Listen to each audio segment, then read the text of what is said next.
Bapak Ibu, coba kita lihat negara-negara yang ditunjukkan oleh sudut ini. Yaman, Syam, Palestina, Suriah, dan Irak. Bagaimana kondisi negara mereka hari ini? Sudah berdarah-darah belum? Sudah berdarah-darah? Yakin? Sudah berdarah-darah? Sepakat. Kalau ini mengarah ke Yaman dan sudah berdarah-darah, kalau ini mengarah ke Suriah dan sudah berdarah-darah, kalau ini mengarah ke Irak dan sudah berdarah-darah, lalu Rukun Hajar Aswad yang ada darahnya tadi mengarah kemana? Mengarah kemana Bapak Ibu? Boleh kita lihat sama-sama ya? Ke Wamena? Kayaknya memang sudah berdarah-darah. Jadi kemana kan? Indonesia.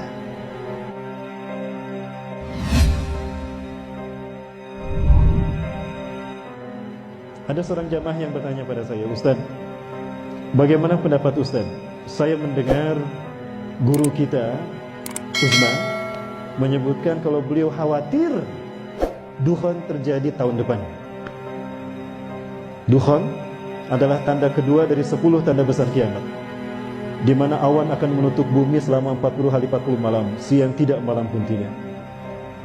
Saudara-saudara kita di Pekanbaru cuma mereka yang mengalami, nanti kita semua mengalami. Nah, beliau melihat pertama ada hadis Rasulullah SAW terkait dengan apabila pertengahan Ramadan jatuh di hari Jumat. Kalau kita lihat tahun Hijriah ini yang sekarang 1441 Hijriah, ini kalender Ramadan 1441 Hijriah. Tanggal 1 Ramadan jatuh pada hari Jumat, yaitu tanggal 24 April. Dan tanggal 15 Ramadan jatuh pada 8 Mei, itu juga hari Jumat. Nah ini ada memang hadisnya dari riwayat Imam Syekh Nu'aim bin Hamad, namun orang-orang memandang hadisnya lemah. Ya, kita dengar seperti apa hadisnya Bapak Ibu. Assalamualaikum warahmatullahi wabarakatuh.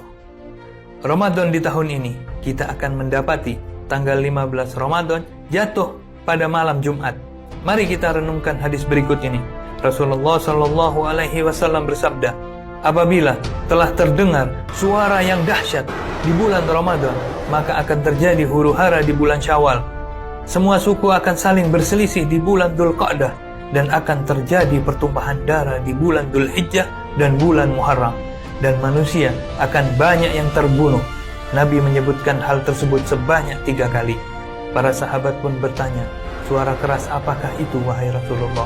Beliau menjawab, suara keras yang terjadi di pertengahan bulan Ramadan pada malam Jumat. Suara dahsyat itu mengagetkan orang-orang yang sedang tertidur, menjadikan orang-orang yang berdiri terjatuh. Para wanita-wanita terhempas keluar dari kamarnya. Pada malam Jumat di tahun tersebut banyak terjadi gempa bumi. Jika kalian telah melaksanakan sholat subuh di hari Jumat pada pertengahan bulan Ramadan tersebut, masuklah kalian ke dalam rumah-rumah kalian, tutuplah pintu-pintunya, tutuplah lubang-lubangnya, lindungi diri kalian dengan selimut, tutuplah telinga kalian.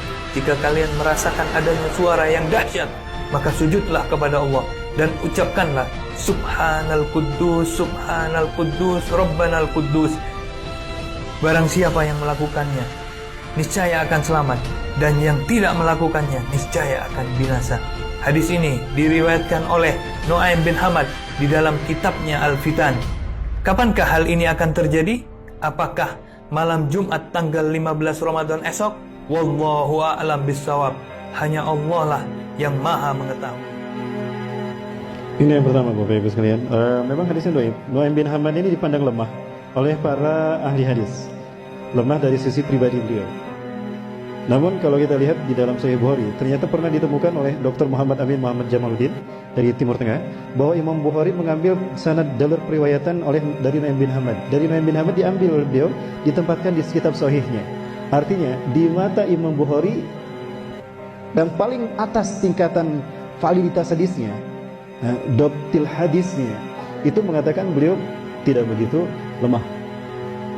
Artinya ada kemungkinan sahih dari segi pribadi, dari segi sanad. Kedua, apabila hadis dhaif terjadi dalam kehidupan nyata, maka berubah menjadi sahih lidatih. Dan saya khawatir ini terjadi memang tahun depan. Artinya tahun 1441 Hijriah. Dan kalau Bapak Ibu lihat, Imam Mahdi kata Rasulullah akan diutus di saat di musim haji banyak terjadi huru-hara. banjir darah sampai bulan Muharram. Tadi hadisnya menyebutkan. Ya sesuai dengan hadis sahih yang lain, ternyata hadis ini sama. Apabila terdengar suara dahsyat di pertengahan Ramadan, misalnya hari ini hari Kamis, besok Jumat. Nah, maghrib itu udah masuk hari Jumat, itu sudah 15 Ramadan. Ya, maka akan terjadi huru-hara di bulan Syawal. Para umat, para kabilah akan berselisih dan bertikai di bulan Zulqa'dah. Akan terjadi pertumpahan darah di bulan Muharram dan di bulan Zulhijjah dan Muharram. Zulhijjah musim haji. Imam Mahdi akan diutus setelah terjadi banjir darah di Mekah, di sekitar Masjidil Haram dan Ka'bah. Akan terjadi banjir darah. Kenapa? Karena ada 3 putra mahkota yang berkelahi, berperang, berebut kekuasaan setelah meninggalnya seorang raja. Apakah tahun depan Raja Salman akan meninggal jika Imam Mahdi akan diutus tahun depan? Wallahu a'lam bishawab. Bapak Ibu, kita mendengar pengawal pribadi Raja Salman meninggal karena ditembak. Itu oleh temannya, katanya cekcok. Itu kamuflase menurut saya. Berita yang terbaru dan terakhir yang saya dapatkan, itu meninggal karena menghalangi Raja Salman dari upaya pembunuhan. Kenapa diberitakan seperti tadi? Untuk menutupi kebenaran hadis ini. Kalau Raja Salman adalah raja terakhir dari Raja Arab yang apabila meninggal, akan ada 3 putra mahkota yang berselisih. Itu kata Rasulullah SAW. Yaktatilu salasatun inda kanzikum. Akan ada 3 orang laki-laki berperang di sekitar kanzun kalian, Ka'bah kalian. Artinya Ka'bah nanti akan berdarah-darah, Masjidil Haram akan berdarah-darah. Kulum ibnu khalifatin, 3-3-nya putra mahkota, anak raja. Sama la yasiru ila wahidin minhum, tapi tidak satu pun dari mereka yang berhasil menjadi raja. Kenapa? Karena yang jadi raja adalah Imam Mahdi. Imam Mahdi, kata Rasulullah, diutus di usia 40 tahun. Ada satu hadis yang mungkin Bapak Ibu pernah mendengar, mudah-mudahan mendengar. Bukan hadis ini kejadian nyata. Kejadian nyata dari Ustaz Zulkifli Muhammad Ali. Boleh saya perdengarkan? Ustaz Zulkifli Muhammad Ali, guru kita semua, semoga Allah menjaga beliau. Allahu yahfazuh. Beliau pernah menyampaikan kepada kita apa yang beliau alami. 2015 Ustaz Zulkifli Muhammad Ali menyampaikan kepada kita kalau beliau mendapatkan WA dari seseorang di Madinah. WA ini berisi pernyataan, Ustaz, saya Fulan bin Fulan, saya tinggal di Madinah sudah 20 tahun. Saya belajar ilmu hadis di Madinah. Kemudian saya berteman dengan seseorang yang ciri-cirinya persis seperti disebutkan Ustaz tentang Imam Mahdi, baik ciri-ciri fisik ataupun ciri-ciri akhlaknya. Semuanya Ustaz ada pada orang ini.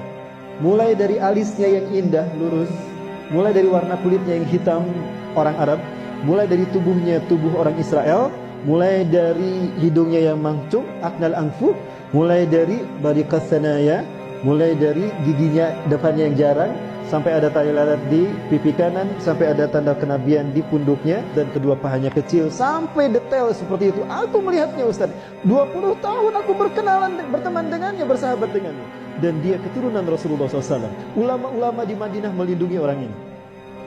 Dan ulama-ulama Madinah mengatakan pada beliau, Anda ini jangan-jangan Imam Mahdi. Kami ridho kalau Anda memimpin kami sebagai Imam Mahdi. Tapi beliau tawadu mengatakan, Ustaz, lastu mahdiyan ana ihda minal ansar. Persis seperti apa yang Rasulullah sabdakan. Aku bukan Imam Mahdi. Aku satu dari orang-orang Ansor. Itu nanti ketika dia menolak untuk dibaiat. Itu tahun 2015, usianya 35 tahun. 2015, usianya 35 tahun. Sekarang 2019, berarti usianya berapa? 39 tahun. Imam Mahdi dibaiat di usia 40 tahun. Tahun depan usianya berapa? 40 tahun. Apakah betul berarti beliau hari ini beliau berada di Suriah berjihad bersama kaum muslimin? Orang Indonesia ini diajak oleh beliau untuk ke Suriah, tapi beliau menolak. Aku ingin kembali ke Indonesia karena ladang jihadku Indonesia. Artinya beliau melihat Indonesia akan seperti Suriah, maka beliau memilih pindah ke Indonesia. Apakah Indonesia memang akan berdarah-darah, Bapak Ibu? Boleh saya memperlihatkan sesuatu? Baik, Bapak Ibu, saya perlihatkan sesuatu yang mudah-mudahan ini menjadi cambuk bagi kita untuk kita bersungguh-sungguh untuk kembali bertobat kepada Allah SWT. Amin. Baik Bapak Ibu, ini seorang mahasiswa mengajukan pertanyaan kepada saya dengan mengirimkan ini. Bapak Ibu, kita lihat ini. Ini ada darah berceceran, dan ini di Ka'bah, samping Ka'bah. Ini rukun Hajar Aswad, betul? Ustaz, kira-kira ini isyarat apa Ustaz? Rasulullah SAW tadi menyebutkan, ciri Imam Mahdi diutus apabila terjadi pertikaian sehingga darah tercecer di mata tempat kita tawaf di sekeliling Ka'bah. Setahu kita, Ka'bah ini berbentuk bujur sangkar, betul? Ini disebut rukun Hajar Aswad karena di sini terdapat Hajar Aswad. Rukun itu artinya tiang atau sudut. Disebut rukun Hajar Aswad karena ada Hajar Aswad di sini. Ini disebut rukun Yamani. Disebut rukun Yamani karena sudutnya mengarah ke Yaman. Yang ini disebut rukun Syami karena mengarah ke Syam, ke Palestina, ke Suriah. Yang ini rukun Iraki karena mengarah ke Irak. Bapak Ibu, coba kita lihat negara-negara yang ditunjukkan oleh sudut ini. Yaman, Syam, Palestina, Suriah, dan Irak. Bagaimana kondisi negara mereka hari ini? Sudah berdarah-darah belum? Sudah berdarah-darah? Yakin? Sudah berdarah-darah? Sepakat. Kalau ini mengarah ke Yaman dan sudah berdarah-darah, kalau ini mengarah ke Suriah dan sudah berdarah-darah, kalau ini mengarah ke Irak dan sudah berdarah-darah, lalu rukun Hajar Aswad yang ada darahnya tadi mengarah kemana? Mengarah kemana Bapak Ibu? Boleh kita lihat sama-sama ya? Ke Wamena? Kayaknya memang sudah berdarah-darah. Jadi kemana kan? Indonesia. Indonesia. Bapak Ibu, tidak terbayang negara kita akan menjadi tempat terjadinya perang dunia ketiga. Lupakah kita kalau Rasulullah pernah bersabda, la ta'tina sa'atu hatta tuqatilu qauman sigaral a'yun juluduhum ahmar zumfal unuf wujuhum kal majanil mutraqah. Kiamat tidak akan menimpa kita, melainkan kalian akan berperang sehingga kalian berperang dengan satu bangsa. Sipit mata mereka, merah kulit mereka, pesek hidung mereka, dan lebar wajah mereka. Bangsa mana Bapak Ibu? Bangsa mana? Sudah datang belum ke negara kita? Berarti memang kita akan berdarah-darah. Rasulullah mengatakan tidak akan terjadi kiamat sehingga kalian berperang. Artinya memang kita harus berperang dengan mereka. Dan nampaknya itu yang akan terjadi. Bapak Ibu yang dirahmati Allah, jangan terlena hati-hati dengan kesibukan dunia sehingga kita lupa pada fakta yang disebutkan Rasulullah SAW. Ini nubuah. Rasulullah tidak pernah berdusta. Pernah Rasulullah berdusta? Artinya apa yang dikatakannya terjadi atas izin Allah. Wala yantiqu anil hawa in huwa illa wahyun yuha.